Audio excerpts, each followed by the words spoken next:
অসময়ে বৃষ্টি ও পোকার আক্রমণে নষ্ট সবজি ক্ষেত, পোকা দমনে কীটনাশক দিয়েও হচ্ছে না কোনো কাজ, ফলে লোকসানের আশঙ্কায় ময়মনসিংহের চাষিরা।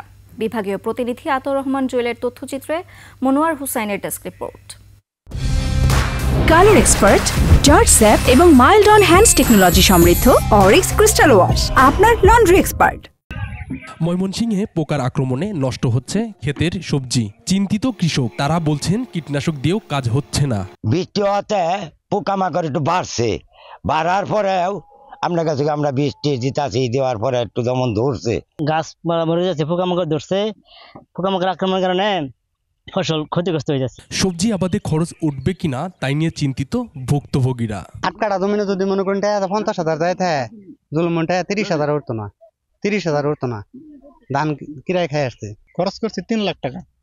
যদি না মরতো তাহলে 10 লাখ টাকা বিক্রি হইতো, তাহলে 7 লাখ টাকা লাভ থাকতো। কোথায় মরার কারণে দেখা গেলো যে আমার এই খরচ তুলতেই আমার কষ্ট হয়ে যাবো। সবজি নষ্ট হওয়ার কথা স্বীকার করে কৃষি বিভাগের এই কর্মকর্তা জানান, পোকা দমনে চাষিদের পরামর্শ দেওয়া হচ্ছে। উপজেলাগুলোতে উপশহরে কৃষি কর্মকর্তা নিয়োগ আছেন বিভিন্ন ব্লক পর্যায়ে, তারা সার্বক্ষণিক কৃষকের পাশে থেকেই তারা কৃষককে পরামর্শ দিচ্ছে।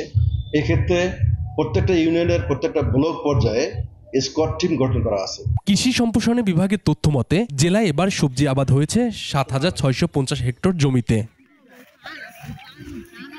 Monowar Hussain, desk report, 21 television.